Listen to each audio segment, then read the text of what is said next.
الحمد لله نحمده ونستعينه ونستغفره ونؤمن به ونتوكل عليه ونعوذ بالله من شرور أنفسنا ومن سيئات أعمالنا من يهده الله فلا مضل له ومن يضلله فلا هادي له ونشهد أن لا إله إلا الله وحده لا شريك له ونشهد أن سيدنا وسندنا وحبيبنا وحبيب ربنا ومولانا محمدا عبده ورسوله أما بعد فإن خير الحديث كتاب الله وخير الهدي هدي محمد صلى الله عليه وسلم وشر الأمور محدثاتها وكل محدثة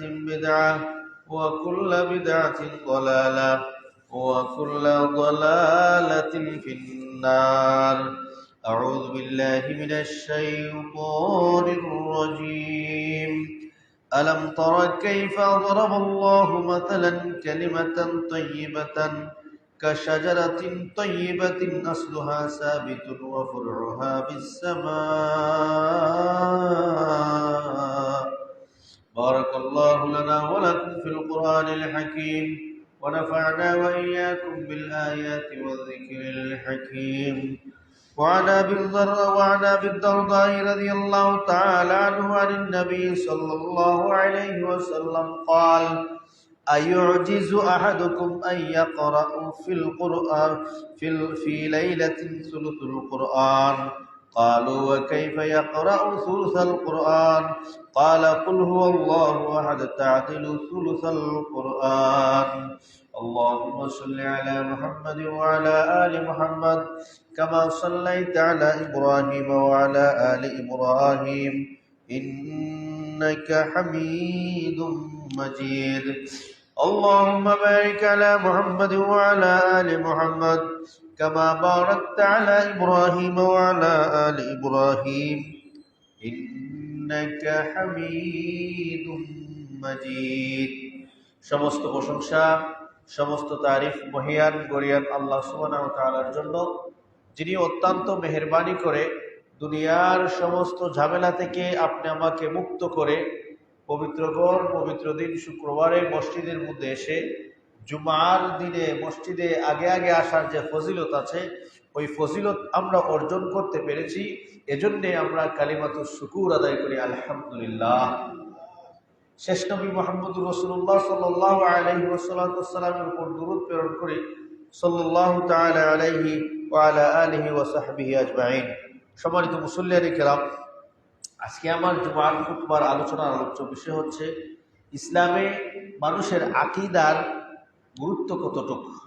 একজন মানুষের আকীদা কিভাবে ঠিক থাকলে তার বাকি আমলগুলি ঠিক থাকবে, একজন মানুষের আকীদার এবং তার আমলের সাথে সম্পর্ক কি, এবং এই আকীদা যেটা, এই আকীদার সারমর্মুখী এবং আকীদার চাহনি কি, এই বিষয় নিয়ে আমরা আলোচনা করবো ইনশাআল্লাহ। ওয়ামা তৌফিকি ইল্লা বিল্লাহ। সম্মানিত মুসল্লিয়ানে কেরাম, তো আকীদা এটা অন্তরের ব্যাপার। আকীদা হাত দ্বারা অর্জন হয় না, আকীদা পাও দ্বারাও অর্জন হয় না। যেমন বিভিন্ন আমল আছে হাত দ্বারা অর্জন হইয়া যায়, বিভিন্ন আমল আছে পাও দ্বারা অর্জন হইয়া যায়। মসজিদের মধ্যে পা দিয়া হেঁটে হেঁটে আসলেন, প্রত্যেক কদমে কদমে আল্লাহ আপনাকে সওয়াব দিলেন। এবং আল্লাহ সুবহানাহু ওয়া তাআলা মানুষের অঙ্গ প্রত্যঙ্গের হিসাব নিকাশ নেবেন, অঙ্গ প্রত্যঙ্গ সাক্ষী দিবেন কিয়ামতের মাঠে। তো এই আকীদা যেটা, এটা হাতের দ্বারাও অর্জন হয় না, মুখের দ্বারাও অর্জন হয় না, চোখের দ্বারাও অর্জন হয় না, আমল দিয়াও সেটা আপনি আকীদা অর্জন করতে পারবেন না। আকীদা মানেই হচ্ছে বিশ্বাস। আকীদা সেটা অন্তরের জিনিস, সেটাকে অন্তরের মধ্যে কি দিতে হবে? স্থান দিতে হবে। এজন্যে একজন মুমিনের আকীদা হইল মরার পরে আল্লাহ পুনরায় কবরে জীবিত করবেন, ওখানে সওয়াল জবাব হবে, তারপর ওখানে আলমে বরজখ শুরু হয়ে যাবে। এরপরে কিয়ামত প্রতিষ্ঠিত হবে। কিয়ামতে আল্লাহ সুবহানাহু ওয়া তাআলা মানুষের হিসাব নিকাশ করে আল্লাহ মানুষের ভালো মন্দের ফয়সালা করে বদলা দিবেন। এটা হইল একজন মুমিনের আকীদা, একজন মুমিনের বিশ্বাস মুহাম্মদুর রাসূলুল্লাহ শেষ নবী, উনার পরে আর কোন নবী আসবে না। একজন মুমিনের বিশ্বাস তকদিরে যা কিছু আছে আল্লাহর পক্ষ থেকে, ভালো মন্দ সবকিছু আল্লাহর পক্ষ থেকে একজন মুমিনের বিশ্বাস। তো এই যে বিশ্বাস, ওই বিশ্বাসগুলি অর্জন হয় অন্তরের মাধ্যমে, আমলের মাধ্যমে নয়। এটা আমলের বিষয় নয়, এটা বিশ্বাসের বিষয়। তাহলে আমল করলেন একটা, আবার অন্তর দ্বারা বিশ্বাস করলেন আরেকটা, এরকম হবে না। আপনি আমল যা করবেন, অন্তর দ্বারা বিশ্বাস যা করবেন, আমল তা অনুযায়ী করতে হবে। আপনি যদি অন্তর দ্বারা বিশ্বাস করলেন একটা, আমল করলেন আরেকটা, তাহলে হইল না। এজন্যে সমস্ত আমলের দারোমদার আল্লাহ রাসূল সাল্লাল্লাহু আলাইহি ওয়াসাল্লাম বলছেন নিয়তের উপর। প্রত্যেক আমলের ফলাফল কিসের উপর? নিয়তের উপর। আল্লাহ রাসূল সাল্লাল্লাহু আলাইহি ওয়াসাল্লাম বলছেন যে প্রত্যেক আমলের মূল ভিত্তি হচ্ছে নিয়ত। এজন্য সম্মানিত মুসল্লিয়ানে কেরাম, এটা অন্তর দ্বারা যেটা অর্জন হয় তার নাম হলো আকীদা।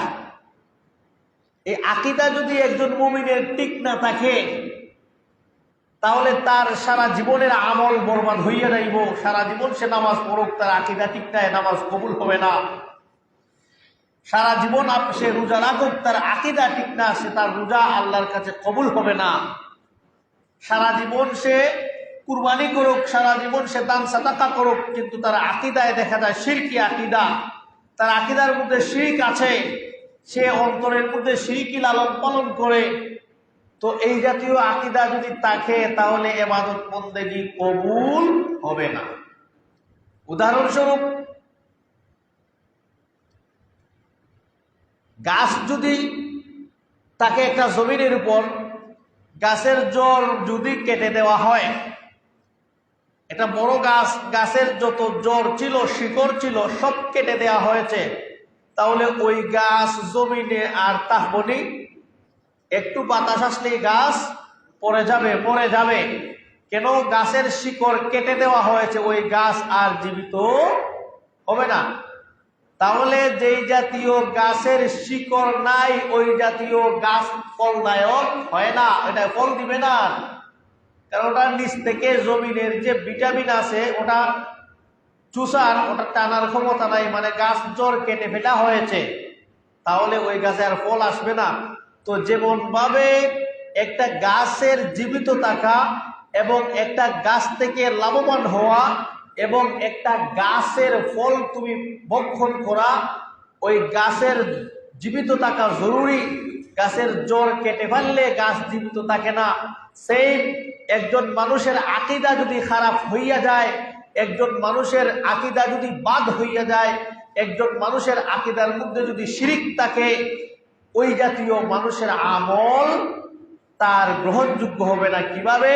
যেভাবে জড়বিহীন গাছের ফল হয় না, এমনি ভাবে আকীদা যার গলত আছে, আকীদার মধ্যে যার শিরক আছে, এই জাতীয় মানুষের আমলও কবুল হয় না। এটা আল্লাহ সুবহানাহু ওয়া তাআলা কুরআনুল কারীমের মধ্যে বলছেন। আল্লাহ বলছেন সূরা ইব্রাহিম 24 নম্বর এবং 25 নম্বর আয়াত, দুইটা আয়াতে আল্লাহ যাদের গলত আকীদা তাদের উদাহরণ এবং যাদের আকীদা সহি আছে, যাদের আকীদা ঠিক আছে, তাদের উদাহরণ আল্লাহ সুবহানাহু ওয়া তাআলা কুরআনুল কারীমের সূরা ইব্রাহিমের 24 এবং 25 নম্বর আয়াতের মধ্যে আল্লাহ সুবহানাহু ওয়া তাআলা বলেছেন যে যাদের আকীদার মধ্যে গলত থাকবে তাদের উদাহরণ কিরকম, যাদের আকীদা ঠিক থাকবে, যাদের আকীদা সহি থাকবে, তাদের উদাহরণ কিরকম। আল্লাহ সুবহানাহু ওয়া তাআলা বলতেছেন সূরা ইব্রাহিম আয়াত নম্বর 24, আলাম তারা কাইফা দারাবাল্লাহু মাসালান কালিমাতান তাইয়্যিবাতান কাশাজারাতিন তাইয়্যিবাতিন।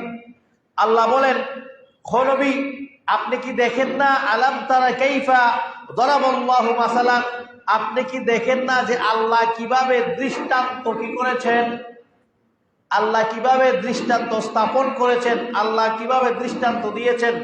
দরব শব্দের অর্থ কোনো সময় দৃষ্টান্ত বর্ণনা করার জন্য আসে, এজন্য এখানে দরাবা শব্দের অর্থ যদি কেউ মনে করে প্রহার করা, এটার অর্থ হবে না। আল্লাহ বলছেন আলাম তারা কাইফা দরাবাল্লাহু, হে নবী আপনি দেখো নানি কিভাবে আল্লাহ উদাহরণ দিচ্ছেন, কিভাবে আল্লাহ দৃষ্টান্ত দিচ্ছেন একটা পবিত্র গাছের। আল্লাহ পবিত্র একটা গাছের উদাহরণ দিলেন কুরআনুল কারীমের মধ্যে, কাশাজারাতিন তাইয়্যিবাতিন, পবিত্র একটা গাছের উদাহরণ দিলেন। আসলুহা সাবিতুন, যার জড় জমিনের মধ্যে কি আছে, বরকরার আছে, ঠিক আছে। যেই গাছের জড় জমিনের মধ্যে কি আছে, ঠিক আছে, ওই জাতীয় গাছের উদাহরণ আল্লাহ কুরআনুল কারীমের মধ্যে দিচ্ছেন যে হে নবী আপনি কি ওই পবিত্র গাছ দেখতেছেন না, যে গাছের জড় এখনো জমিনের মধ্যে বরকরার আছে, ঠিক আছে। ওয়াফরউহা ফিস-সামা, ওই গাছ বাড়তে বাড়তে বাড়তে বাড়তে আকাশ পর্যন্ত পৌঁছে যায়, কারণ তার নিচ দিকে কি আছে, ভিটামিন আছে, জমিনের মধ্যে তার স্থায়িত্ব আছে। আল্লাহ বললেন এই জাতীয় গাছের নাম হইল, এটাই হইল সহি আকীদা, সঠিক আকীদা। যাদের আকীদা বাদ আমল সারা জীবন করেন আপনার আমল হবে না। উদাহরণস্বরূপ আপনি যদি মনে করেন সমস্ত বিপদ আপদের মুক্তির মালিক কে, আমরা মনে করি কে, আল্লাহ। মানুষকে পেরেশানি দূর করনেওয়ালা কে, আল্লাহ। মানুষের মুসিবত দূর করনেওয়ালা কে, আল্লাহ। মানুষকে বিপদ থেকে উদ্ধার করনেওয়ালা আল্লাহ। মানুষকে অসুস্থ থেকে সুস্থতা দেনেওয়ালা আল্লাহ। মানুষকে মৃত্যুর মুখ থেকে টেনে বাঁচিয়ে রাখা উনি হলেন আল্লাহ। এই জাতীয় বিশ্বাস আমরা কার প্রতি আছে, আল্লাহর প্রতি আছে। এখন যদি কেউ মনে করে আল্লাহ যেভাবে মানুষের বিপদ থেকে বাঁচায় এমনই ভাবে অমুক ফিরেও বিপদ থেকে বাঁচায়, কেউ যদি মনে করে আল্লাহ যেভাবে রোগ মুক্তি দান করেন অমুক ফিরের কবরে গেলেও রোগ মুক্তি হইয়া যায়, তাহলে ওটার নাম হইল কি, শিরিক। এখন কারো যদি এই জাতীয় আকীদা, এই জাতীয় বিশ্বাস থাকে, ওই জাতীয় মানুষ যতক্ষণ পর্যন্ত শিরিক থেকে ফিরে না আসবে, ওই মানুষ যতক্ষণ পর্যন্ত শিরিক থেকে তওবা না করবে, তাহলে তার সারা জীবনও যদি সে নামাজ পড়ে ওই নামাজ আর কবুল হবে না। তার মানে কি বুঝলাম আমরা, যে আকীদা হইল অন্তরে বিশ্বাসের নাম। এখন যদি কেউ মনে করে যেভাবে আল্লাহ মানুষের রোগ থেকে মুক্তি দান করেন, এখন যদি কেউ মনে করে আল্লাহ যেভাবে মানুষকে সমস্ত বিপদ থেকে উদ্ধার করেন, আমাদের অমুক পিসাবও সমস্ত বিপদ থেকে মানুষকে উদ্ধার করেন, অমুক জায়গার মাটি সমস্ত রোগের ঔষধ হইয়া যায়, এই জাতীয় বিশ্বাস যাদের, এটার নাম হলো শিরিক। আর এই বিশ্বাস দিয়া এটাও করলেন, বিশ্বাসও করলেন, সারা জীবন নামাজও পড়লেন, জেনে রাখবেন আপনার নামাজের 2 পয়সারও দাম আল্লাহর কাছে নাই। কারণ যেই গাছের জোর নাই, ওই গাছে যদি হারা জীবন পানি ডালো, ওই গাছ আর জীবনী জোর কেটে ফেলে দেওয়া হয়েছে, ওই গাছের জোর আর হয়ে নাই। তো সেম আল্লাহ বললেন সঠিক আকীদা, মানুষের সুন্দর আকীদার উদাহরণ হলো কুরআনুল কারীমের মধ্যে একটা পবিত্র গাছের সাথে আল্লাহ সুবহানাহু ওয়া তাআলা কি দিয়েছেন, উদাহরণ দিয়েছেন। সম্মানিত মুসল্লিয়ানে কেরাম, তো আরেকটা উদাহরণ আল্লাহ আয়াত নম্বর 25 মধ্যে ইব্রাহিমের মধ্যে দিয়েছেন, যাদের আকীদার মধ্যে সমস্যা আছে। যেমন কেউ মনে করে এই মুহূর্তে আল্লাহ যেভাবে নিয়ামতপুরের খবর জানেন, ওই মুহূর্তে আল্লাহ সিলেটের খবরও জানেন, ওই মুহূর্তে সারা বিশ্বের খবর আল্লাহর কাছে আছে। তার মানে আল্লাহ হলেন সর্বত্র আছেন, সর্বত্র থাকবেন, সব জায়গায় বিদ্যমান। এটা আল্লাহর ইলম, এটা হচ্ছে আমাদের বিশ্বাস যে আল্লাহর জ্ঞান পৃথিবীর সব জায়গায় বিদ্যমান। আল্লাহ হাজির ও নাজির, এটা আমাদের বিশ্বাস। এখন কেউ যদি মনে করে আল্লাহ যেভাবে সর্বত্র, যেভাবে আল্লাহর জ্ঞানে ইলম বিদ্যমান, এমনই ভাবে আমাদের নবীও সর্বত্র কি আছে, বিদ্যমান আছে। তার মানে আল্লাহর সাথে কি করা হইল, নবীকে সমকক্ষ সাব্যস্ত করা হইল। আল্লাহ বলছেন কেউ যদি আমি আল্লাহ জাতের সাথে শরীক করে, এমনই ভাবে কেউ যদি আমি আল্লাহর সিফতের সাথে শরীক করে, জাতের সাথে শরীক করার যেই অপরাধ, সিফতের সাথে শরীক করার এই অপরাধ। আমরা জানি আল্লাহর 99টি নাম আছে, যদিও 95 আছে অনেক নাম নিয়া। তাহলে এর মধ্যে একটা নাম হইল আল্লাহর আলিমুল গাইব। কেউ যদি মনে করে যে আল্লাহ যেভাবে সবকিছু জানেন, আগের খবর পিছের খবর, নবী মুহাম্মদেও সবকিছু জানেন, আগের খবর পিছের খবর, তার মানে আল্লাহর সিফতের সাথে কি করা হইল, অংশীদার স্থাপন করা হইল। তো আল্লাহর সিফতের সাথে যদি কেউ অংশীদার স্থাপন করে তার নাম হইল শিরিক। এই শিরিক নিয়ে সে যত বড় আল্লাহর ওলি সাধক না কেন পৃথিবীতে, এই শিরিককে আকীদা নিয়ে সারা জীবন নামাজ পড়ুক না কেন, সারা জীবন রোজা রাখুক না কেন, তার যতক্ষণ পর্যন্ত সে শিরিক থেকে ফিরে না আসবে ততক্ষণ পর্যন্ত তার ইবাদত আল্লাহর কাছে কবুল হবে না। তার মানে বোঝা গেল পৃথিবীতে যত ধরনের ইবাদত আছে সব ইবাদতের মূল হইল আকীদা। সব ইবাদতের কি হইল? মূল হইল আকীদা। আপনার আকীদা যদি ঠিক না থাকে সারা জীবন ইবাদত করলে আল্লাহর কাছে ইবাদত কবুল হবে না। আমি খুতবার প্রারম্ভেই বলেছিলাম আকীদা এটা আমলের বিষয় নয়, আকীদা হইল বিশ্বাসের বিষয়। আকীদা কিসের বিষয়? বিশ্বাসের বিষয়। আমরা বিশ্বাস করি মরার পরে আমাদেরকে আল্লাহ পুনরায় জীবিত করবেন না করবেন না, এটা মুমিনের বিশ্বাস। আমরা বিশ্বাস করি মরার পরে কিয়ামত প্রতিষ্ঠিত হবে কি হবে না, হবে, এটা মুমিনের বিশ্বাস। আমরা বিশ্বাস করি কিয়ামতের পরে জাযা বদলা এবং শাস্তি আল্লাহ দিবেন কিয়ামতের পরে, এটা আমাদের বিশ্বাস। আমরা জানি সবকিছু তাকদীরের উপর নির্ভর করে, এটা আমাদের বিশ্বাস। আমরা জানি ভালো মন্দ সবকিছু আল্লাহর পক্ষ থেকে হয়, এটা আমাদের বিশ্বাস। আমরা জানি আমাদের নবী শেষ নবী মুহাম্মদুর রাসূলুল্লাহর পরে আর কোন নবী আসবে না, এটা আমাদের বিশ্বাস। তো এই বিশ্বাসগুলি করতে যাইয়া কোনো আমলের দরকার আছে নি? না। আল্লাহ এক, আল্লাহ, আল্লাহ ছাড়া আর কোনো অদ্বিতীয় ইলাহ নাই, অদ্বিতীয় কোনো আর আল্লাহ নাই। এটা খালি অন্তর দিয়ে কিসের নাম? বিশ্বাসের নাম। তো বিশ্বাস এমন একটা বিষয় যেটা আপনি হাত দ্বারা অর্জন করতে পারবেন না।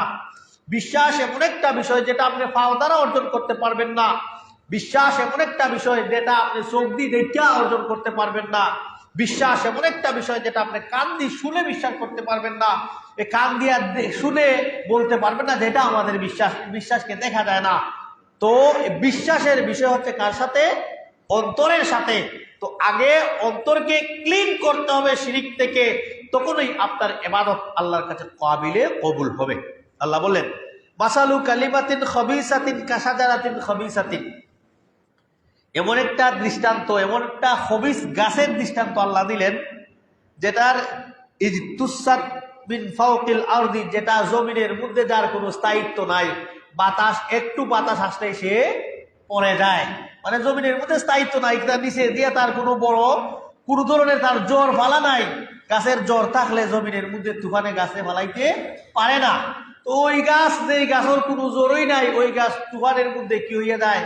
সামান্য পরিমাণ বাতাস আসলে ওই গাছ পড়ে যায়। আল্লাহ বলছেন মাসালু কালিমাতিন সাজারা খাবিসাতিন কাশাজারাতিন, খবিস একটা গাছ যার কোনো জ্বর নেই এবং ও মালাহা মিন কারার, জমিনের মধ্যে এটা তার কোনো স্থায়িত্ব নেই। সেমনি ভাবে কারো যদি আকীদা খারাপ হইয়া যায়, ওই জাতীয় মানুষেরও আল্লাহর কাছে কোনো কি নাই, কোনো মূল্য নেই। কারণ আকীদা তার মন্দ আকীদা, এই আকীদা যদি ঠিক না করে তাহলে তার নামাজ হবে না। এই জন্য সম্মানিত মুসল্লিয়ানে কেরাম, তো আকীদা হলো একটি গাছের মতো, যেই গাছের কি আছে? জ্বর আছে এবং ওই গাছের শাখা, ওই গাছ আকাশ পর্যন্ত উঠতে থাকে, আকাশ পর্যন্ত চলে গেছে। এই পবিত্র গাছের উদাহরণ আল্লাহ সুবহানাহু ওয়া তাআলা দিলেন সম্মানিত মুসল্লিয়ানে কেরামের জন্য। আকীদা যদি ভালো হয় সব আমল ভালো হইব, আর আকীদা যদি খারাপ হয় সব আমল কিতা হইব? খারাপ হইব। কেন? আল্লাহ রাসূল সাল্লাল্লাহু আলাইহি ওয়াসাল্লাম বলছেন যে আলা ইন্না ফিল জাসাদি আলা ওয়া ইন্না ফিল জাসাদি মুযগাতান ওয়া ইযা সালুহাত সালুহাল জাসাদু কুল্লু ওয়া ইযা ফাসাদাত ফাসাদাল জাসাদু কুল্লু আলা ওয়া হিয়াল কলব। বুখারী মুসলিমের হাদিস। আল্লাহ রাসূল বললেন, ও পৃথিবীর মানুষ জেনে রাখো, আলা ওয়া ইন্না ফিল জাসাদি মুযগা, নিশ্চয়ই মানুষের বডির মধ্যে একটা মাংসপিণ্ড আছে, মানুষের শরীরের মধ্যে একটা গোশতের টুকরা আছে। ইজা সালুহাত সালুহাল জাসাদু কুল্লু, যখন ওই গোশতের টুকরাটা ভালো থাকে তার সমস্ত বডি কি থাকে? ভালো থাকে। তার মানে বোঝা গেল গোশতের টুকরা খারাপ, সমস্ত বডি খারাপ। ওই গোশতের টুকরাটা ভালো, সমস্ত বডি ভালো। সেম কন্ডিশনে মানুষের আকীদা যদি ভালো হয় তার সব আমল ভালো, আকীদা যদি খারাপ হয় তাহলে তার সব আমল খারাপ। এই জন্য আল্লাহ রাসূল বললেন ওয়াইদা ফাসাদাত ফাসাদাল জাসাদু কুল্লু, এরপরে ওটা যদি খারাপ হয়ে যায় তাহলে সবকিছু খারাপ হয়ে যায়। আল্লাহ রসুল বললেন, জানোনি ওই গোশতের টুকরাটার নাম কি? সাহাবীরা বললেন, আল্লাহ রসুল আমরা জানি না। আল্লাহ রসুল বললেন, আলা ওয়াহিয়াল কলব, ওই জিনিসটার নাম হচ্ছে অন্তর। ওই জিনিসটার নাম কি? অন্তর। এজন্য আকীদা বিশ্বাসের নাম। আর বিশ্বাস কোথায় অর্জন হয়? হাতে। বিশ্বাস কোথায় অর্জন হয়? হাতে না, পাওয়ে না, চোখে না। এটাই কোথায় অর্জন হয় না, বিশ্বাস অর্জন হয় অন্তরে। এজন্য আল্লাহ রাসূল বললেন, মানুষের অন্তর যদি ঠিক থাকে তাহলে তার আমল সবকিছু ঠিক থাকবে। এজন্য অন্তরের মধ্যেই আকীদা কি হয়? অর্জন হয়। সম্মানিত মুসল্লিয়ান কিরাম, তো এখন আসেন আকীদা মানে কি? আমি খুতবার শুরুতেই আগেই বলেছি। এজন্য আপনারা খুতবার শুরুতে প্রতিদিন আসার চেষ্টা করবেন, কারণ এই জুম্মায় আসলে আপনারা প্রতিদিন কমপক্ষেও কিছু না কিছু নতুন বিষয় আপনি জানতে পারবেন, যেটা কোরআন হাদিস অনুযায়ী আপনি আমল করতে যদি পারেন তাহলে আপনার জীবন ধন্য হইয়া যাইব।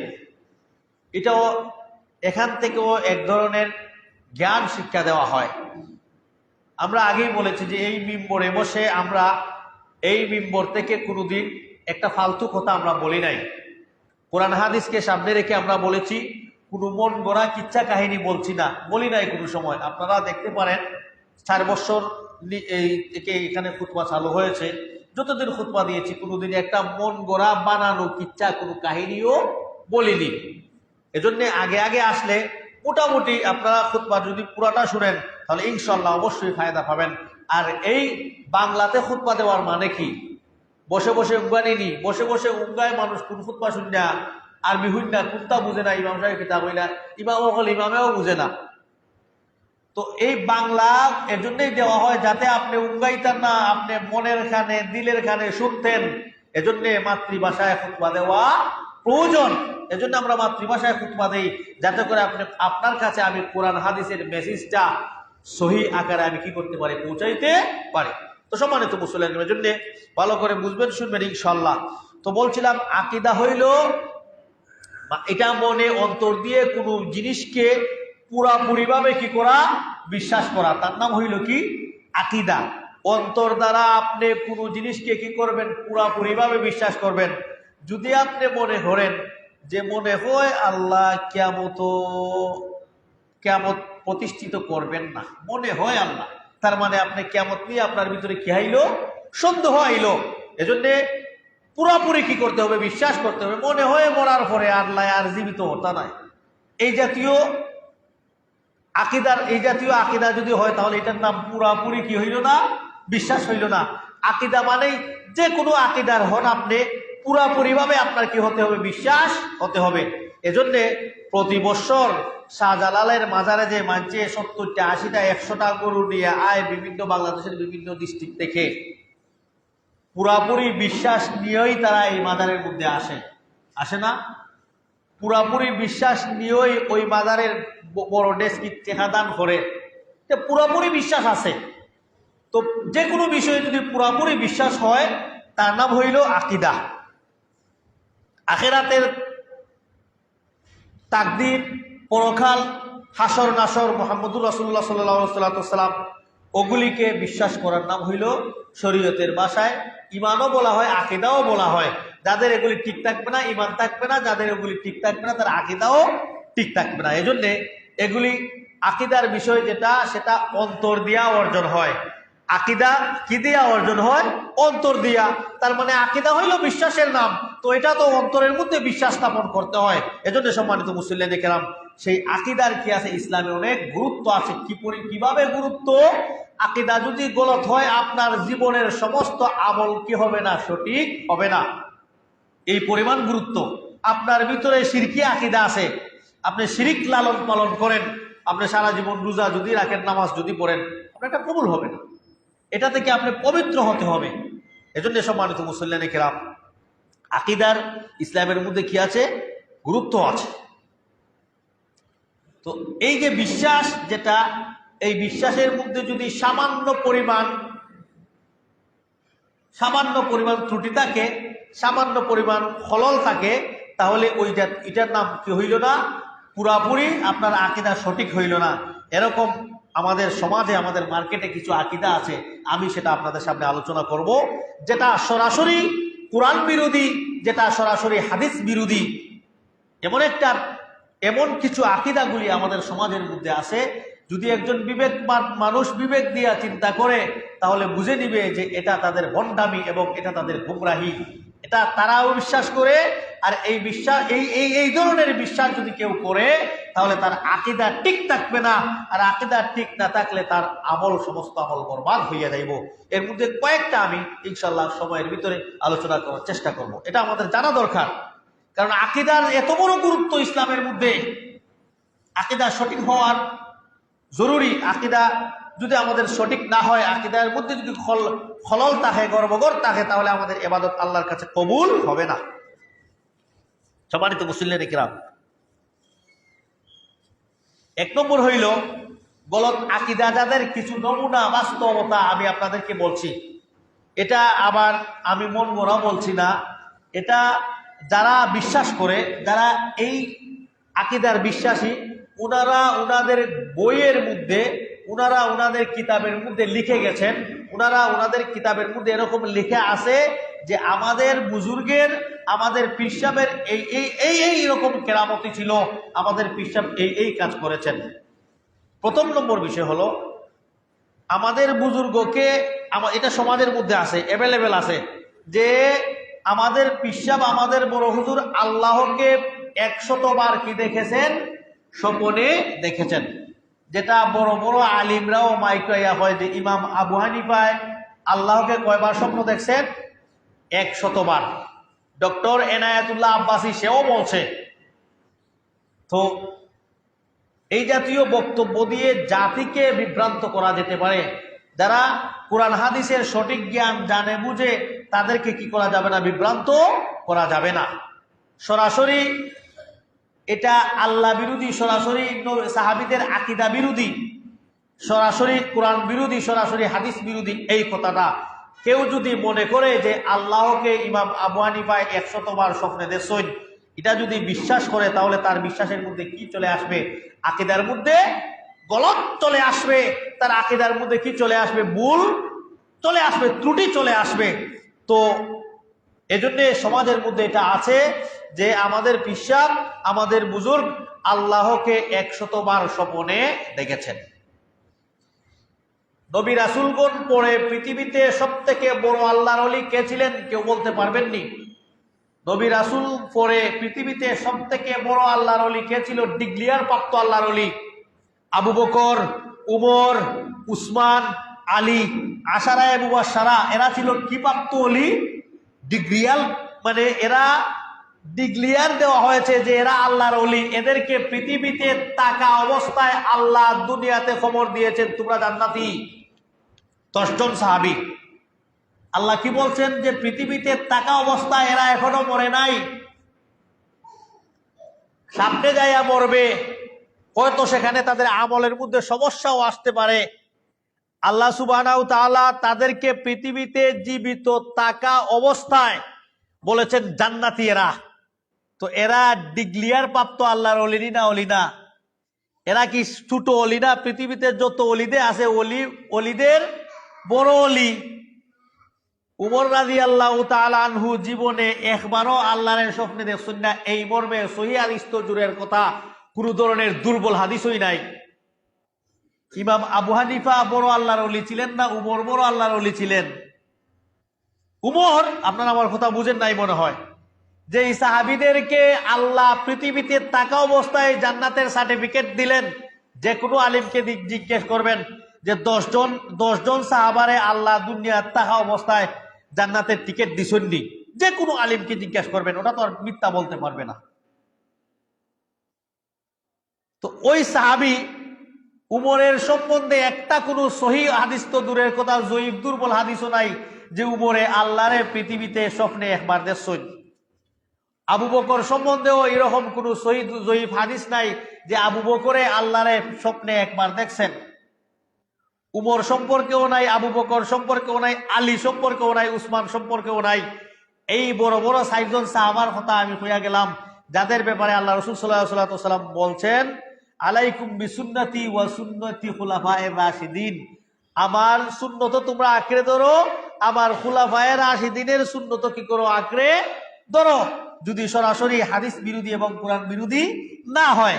তো এই জাতীয় বড় বড় পৃথিবীতে ইমাম আবু হানিফার চাইতো এরা বড় বড় ওলি ছিলেন, সাহাবারা ছিলেন না? তাদের ব্যাপারে একবারও আল্লাহরে স্বপ্নে দেখার কি নাই, কোনো হাদিস পাওয়া যায় না। তাহলে ইমাম আল্লাহরে স্বপ্নে দেখা এটা তো সাধারণ একটা বিষয়ের ব্যাপার না।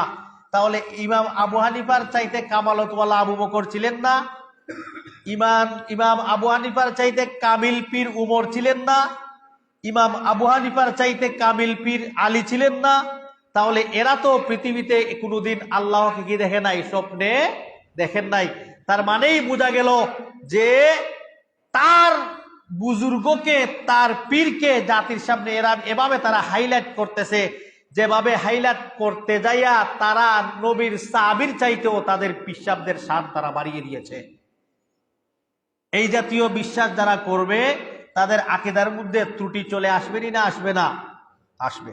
আরেকটা বিষয় বলি, কুরআনুল কারীমের মধ্যে আছে, একবার মূসা আলাইহিস সালাতু ওয়াস সালামকে বললেন, রাব্বি ইন্নী আরিনি, যে হে আল্লাহ আমি আপনারে দেখতাম চাই। মূসা আলাইহিস সালামে আল্লাহকে কি বললেন?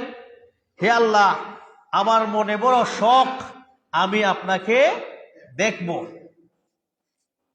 তো রাসূলুল্লাহ সাল্লাল্লাহু আলাইহি ওয়াসাল্লাম কিন্তু আল্লাহকে একবার স্বপ্নে দেখেছিলেন, সেটা পরে বলবো ইনশাআল্লাহ।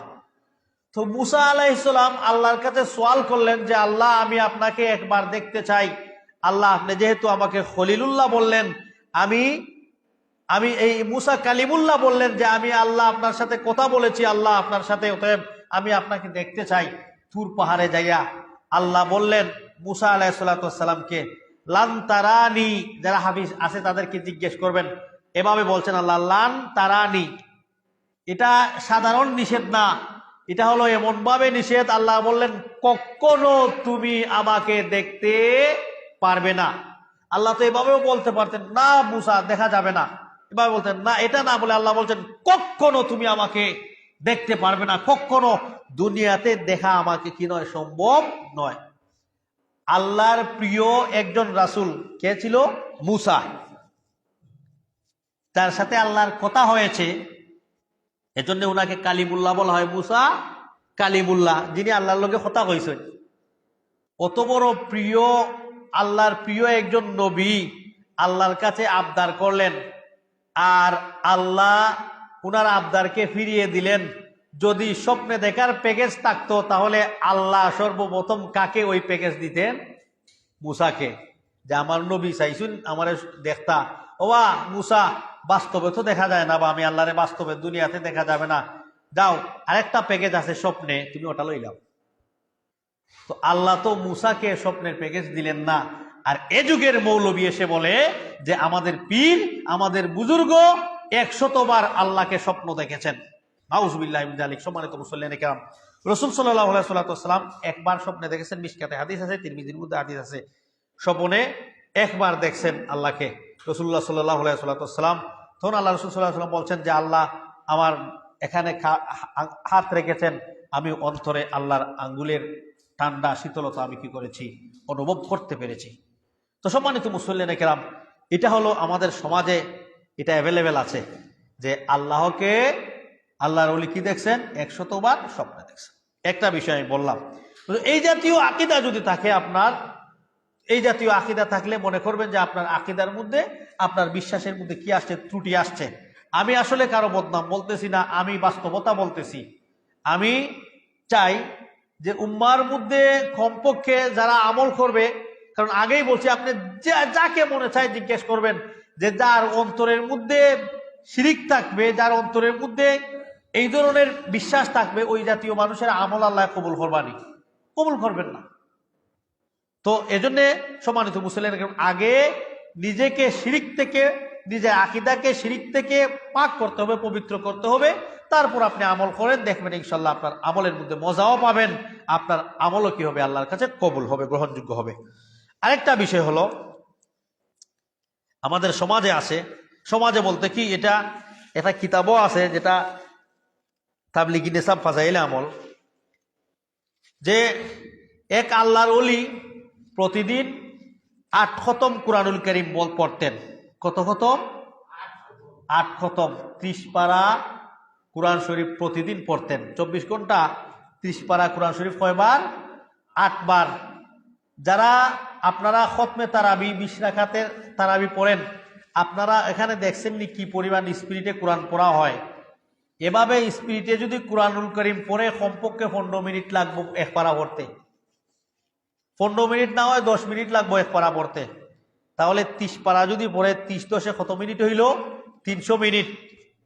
300 মিনিট 8 দিয়া 300 রে গুণ করলে কত মিনিট হয়? 2400 মিনিট। 2400 মিনিট। 2400 মিনিটে কত ঘন্টা হয় ক্যালকুলেট করে দেখবেন। তাহলে একদিন কি 2400 মিনিটে একদিন নেই?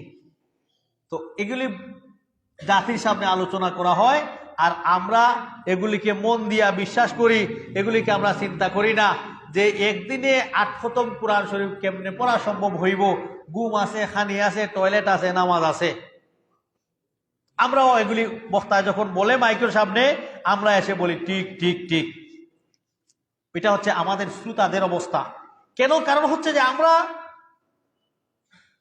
আমরা ইসলামকে সিরিয়াসলি নেই না, যার কারণে দেখেন নামাজের 5 মিনিট আগে মসজিদ করবো, এখন যতক্ষণ পর্যন্ত মাইকের আওয়াজ হইব তুমি আছে ওয়াজ করা নামাজ আরো ঘরে খান হইব।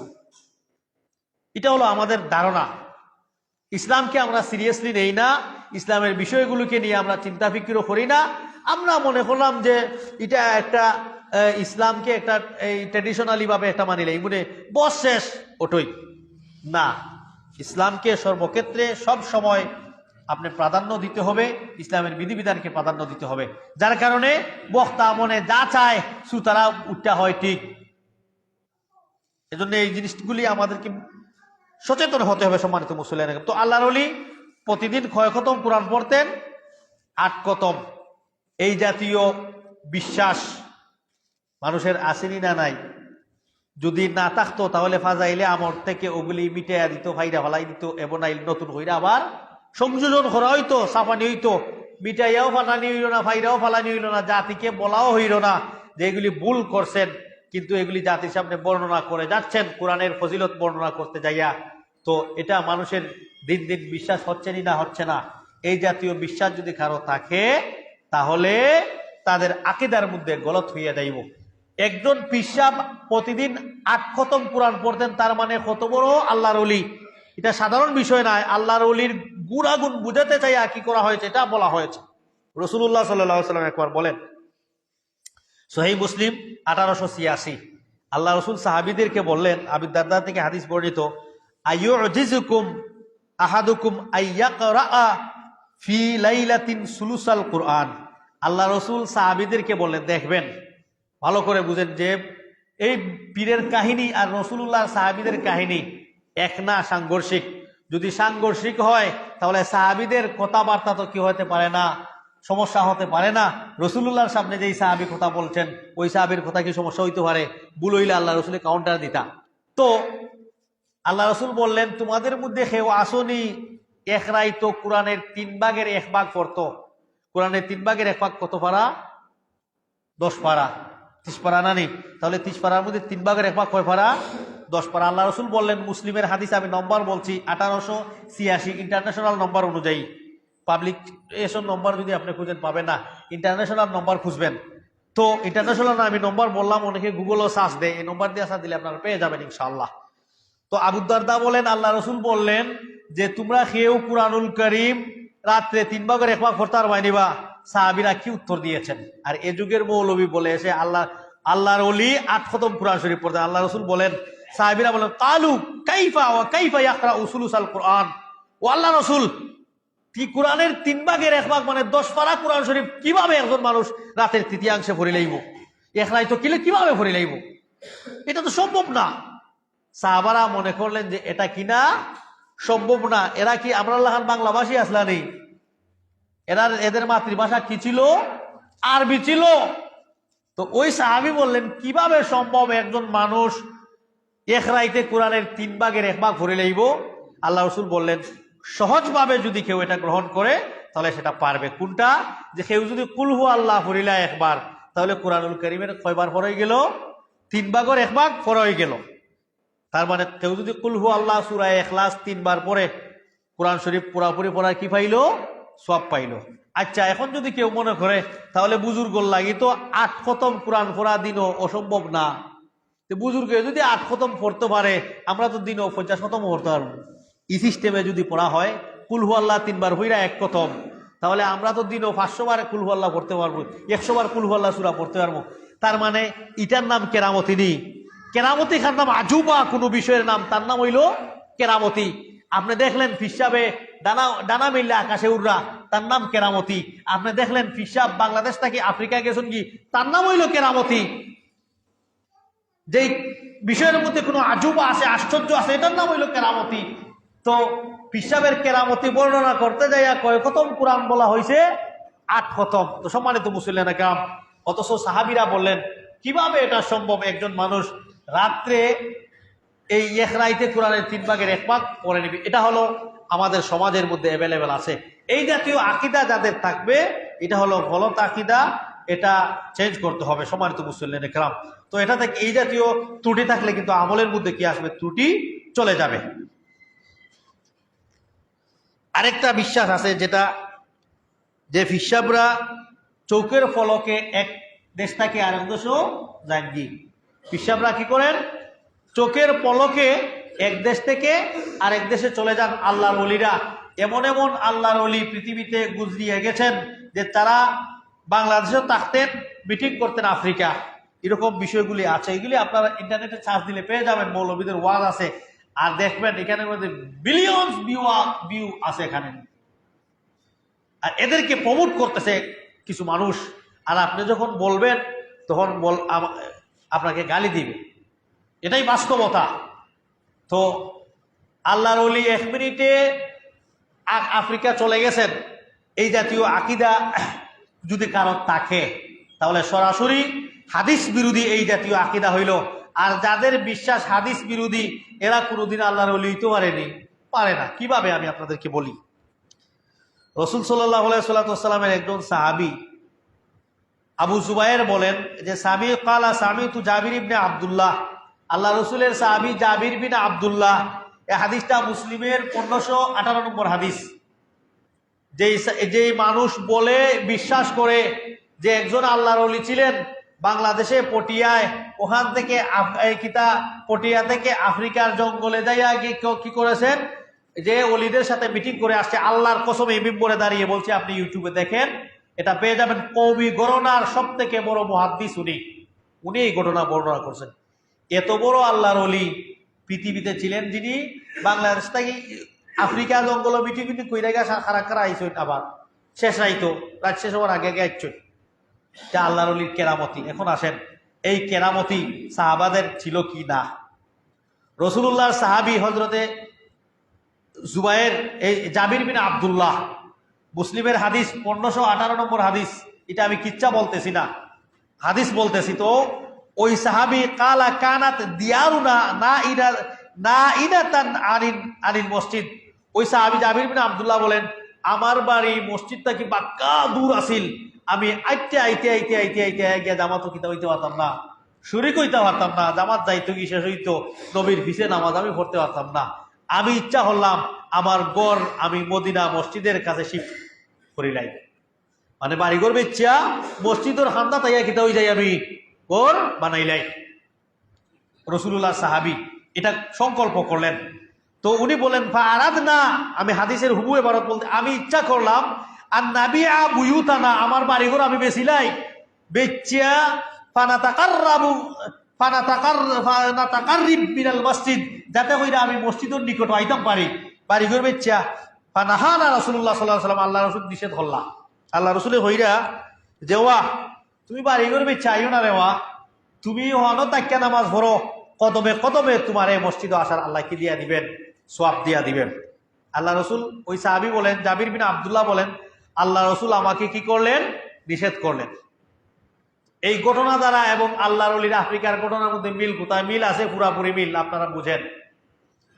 যদি পিসাব বাংলাদেশ থেকে আফ্রিকা উইরা যাইতে পারতা, এই অপশন যদি থাকতো, আল্লাহ রসুলের সাহাবিরে হইতে পারি বেস্তা খানে উইরা তো ইও না নমাজো, আল্লাহ রসুলের হইতে না সাহাবিরে বাড়ি বেড়ার দরকার নাইবা উইরাইবাই মসজিদ। হাস্যকর বিষয়গুলি আল্লাহ রাসূল বললেন যে না, উড়ার অপশন নাই রে বাবা, তুমি ওই জায়গায় তোমার ঘর থাকো, হেঁটে হেঁটে তুমি চলে আসবা। তো আমি আগেই বলছি, পৃথিবীতে নবী রাসূল পড়ে অলি বড় অলি কেউ যদি তাকিয়া থাকে হইল হে সাহাবারা, তো রসুল্লাহর সাহাবি মসজিদ আইতে আইয়া জামাত পাইতে পাররা না, আর ওই বাংলাদেশের পিসাব নাকি আফ্রিকার জঙ্গল গিয়ে মিটিং করে আইতা পারেন। রসুল্লাহর সাহাবি মুসলিমের হাদিস 1558 নম্বর হাদিস, 18 নম্বর হাদিস, আল্লাহ রসুল্লে তাই আশা করছিলেন যে বাড়ি ইচ্ছা মসজিদের হান্দা তাইতা জামাতে নামাজ পড়ার লাগি আল্লাহ রসুলের নিষেধ করলেন। তো আল্লাহ রসুলের সাহাবিকে বললেন না কেন, বাবা তুমি উড়ে চলে আসো, বাংলাদেশের ভিসা বহল তো আফ্রিকা জঙ্গলও জানকি মিটিং করা, তুমি বার্তা নাই নেওয়া মসজিদে নামাজ আইতা। এই যে হাস্যকর বিষয়গুলি আমাদের সমাজের মধ্যে বর্ণনা করা হচ্ছে, আর এরা জাতির নাকি রাহবর, আর এরা বলে যে আমরা আহলে সুন্নাত ওয়াল জামাতের আকীদার দাবিদার। কিসের দাবিদার মিয়া তুমি আহলে সুন্নাত ওয়াল জামাতের আকীদার দাবিদার? তোমার আকীদা এবং সাহাবীদের আকীদায় মধ্যে সরাসরি সাংঘর্ষিক। তো এটা হলো আমাদের সমাজের বিশ্বাস এবং ধ্যান ধারণা। এই জাতীয় আকীদা যদি থাকে তাহলে মনে করবেন আপনার আকীদা যদি এই জাতীয় আকীদা হয়, যেই জাতীয় আকীদা সাহাবী বিদ্বেষী, যেই জাতীয় আকীদা নবীর হাদিস বিদ্বেষী, এই জাতীয় আকীদা নিয়ে যদি আপনি ভালো আমল করেন, এই আমল আল্লাহর কাছে কি হবে না? কবুল হবে না। সাহাবী মসজিদের হান্দাত গড় বানাই বেলায় আফসুস করেছেন, আর আমরা মসজিদের হান্দাত বাড়িতেই যাবো, মসজিদের লোকে খান্দা বার থাকি দেখাও যায় মসজিদ, আমরা মসজিদ হইতে পারি না, নামাজে 100 মুসল্লি হয় না। শুধু এই মসজিদে না, প্রত্যেক মসজিদে আপনি দেখবেন, এটাই বাস্তবতা। সম্মানিত মুসল্লিয়ানে কেরাম, তো বলছিলাম এটা হলো আমাদের সমাজে এগুলি আছে। আরেকটা বলেই আমি শেষ করে নিব ইনশাল্লাহ, যেহেতু টাইম চলে যাচ্ছে। এই আকীদা থেকে আমাদেরকে ফিরে আসতে হবে, কারণ আমি মানুষের বদনাম করতেছি না, আমি এটাই এজন্যই বলছি যে যদি আমাদের বিশ্বাস এরকম হইয়া যায় তাহলে কোরআন বিরোধী হইল, হাদিস বিরোধী হইল। সম্মানিত মুসল্লিয়ানে কেরাম, এই কথাগুলি ভালো করে ফলো করবেন, শুনবেন ইনশাল্লাহ। ওগুলি আপনি 50,000 টাকা খরচ হইরা বক্তায় না এই জাতীয় ওয়াজ শুনতে পারবেন না। 50,000 টাকা খরচ হইরা আনবেন, এই জাতীয় ওয়াজ শুনতে পারবেন না, আমি কসম করে বলতে পারি। ওখানে এসে গান গাইবে, জিকির করবে, কথা আজে বাজে কথা হইয়া দিবে, শেষ। এই বিষয়গুলি আপনি পাবেন না। এজন্য সম্মানিত মুসল্লিয়ানকে ভালো করে শুনবেন। তো আরেকটা বিষয় হচ্ছে যে এটা হলো দারুল উলুম দেওবন্দের প্রতিষ্ঠাতা ছিলেন কাসিম নানতুবি, যিনাকে তাদের ভাষা অনুযায়ী বলছি, স্বপ্নে আল্লাহ রসুল নির্দেশ দিয়েছিলেন, লাঠি দ্বারা দাগ দিয়া গেছেন যে এখানে কি বানাও, দারুল উলুম দেওবন্দ প্রতিষ্ঠা করো, রসুল্লাহর নির্দেশে। এটা তারা বলে আর কি। ওনার একটা ঘটনা আমি শেষ করে দেবো। আশরাফ আলী থানভী রহমতুল্লাহ আলাইহি উনি ওখানের মধ্যে উল্লেখ করেছেন যে 2 জন মানুষ ঝগড়া করছে, উনি কবর থেকে উঠিয়া আইয়া মাইরবাঙ্গাইয়া চলে গেছেন। কি খবর থেকে উঠিয়া আইয়া মাইরবাঙ্গাইয়া চলে গেছেন, তাদের কিতাবে লেখা আছে। ওটা কতদিন পরে, মরার 6 বছর পরে দারুল উলুম দেওবন্দের মুহতামিম 2 বড় ওলিয়ে মাইর করছিলা, আর উনি খবর থেকে উঠিয়া কি বাঙ্গাইয়া গেছেন, মাইরবাঙ্গাইয়া গেছেন। মরার কত বছর পরে? 6 বছর পরে। তার মানে বড় বড় আল্লাহর ওলিরা মরার পরেও খবরটা কি আইতে পারো, মাইরবাঙ্গাইয়া হইয়া যাইতে পারো, পারেন না? এটা লেখা আছে কিতাবের মধ্যে। তো কে উনি ছিলেন? কাসিম নানতুবি রহমতুল্লাহ আলাইহি। যদি বলেন যে আল্লাহ যদি কইরা দিলেন এটা অসম্ভব নি, আপনি যদি বলেন যে এটা তোমার পিসাবে লেখছে কিতাবে, বলে আল্লাহর লাগি এটা অসম্ভব নি, বলে না, বলে আল্লাহর লাগি যদি অসম্ভব হয় না, তাহলে রসুল্লাহ সাল্লাল্লাহু আলাইহি সাল্লামের নাতিকে কারবালার প্রান্তরে গলা কেটে শহীদ করা হয়েছিল। রসুল্লাহ কবর থেকে উঠে এসে কেন বললেন না আমার নাতিরে তোমরা গলা খাইতো না রে বা? রসুল কেন বললেন না? তুমি বলো তোমাদের মৌলবী কবর থেকে উঠে মাইরবাঙ্গাইয়া গেছেন। এখন চিন্তা করে দেখেন, এই জাতীয় আকীদা যদি আমাদের সমাজের মধ্যে থাকে, আমাদের মানুষের মাঝে থাকে, তাহলে আমাদের ঈমান আখলাক কোথায় থাকে? রসুলুল্লাহর নাতিকে এভাবে হত্যা করা হইল, জানেন ইতিহাসের পাতা থেকে এটা কেউ বুঝতে পারবে না। হৃদয় বিদারক ঘটনা ঘটেছিল মুহররমের 10 তারিখ, আশুরার দিন, যেটাকে বলা হয় হুসাইন রাদিয়াল্লাহু তাআলা আনহু, যাদের ঘটনা বর্ণনা করে আল্লাহ রাসূল সাল্লাল্লাহু আলাইহি ওয়াসাল্লাম কেঁদে কেঁদে বর্ণনা করেছেন। তো এদেরকে গলা কেটে হত্যা করা হইল। আর আল্লাহ রসুল একবারও বললেন না যে রে বা আমার হুসাইন রে তোমরা গলা কেটে হত্যা করিল, বললেন না তোমার। আর তুমি বলো তোমাদের পিসাব কবর থেকে আইয়া মারি ভাঙ্গাইয়া গেছ।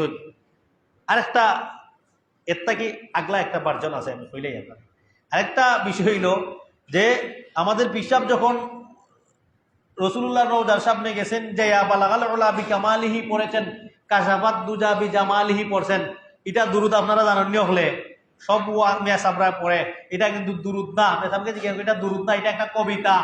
কবিতা কেমনে বলে, এটা আল্লাহর উল্লেখ পড়ছিলা 2 লাইন আর ফিসাবে পড়ছেন 2 লাইন, এটা রসুল্লাহ এবং ফিসাব মিলে যায়, এটা হইল কবিতা।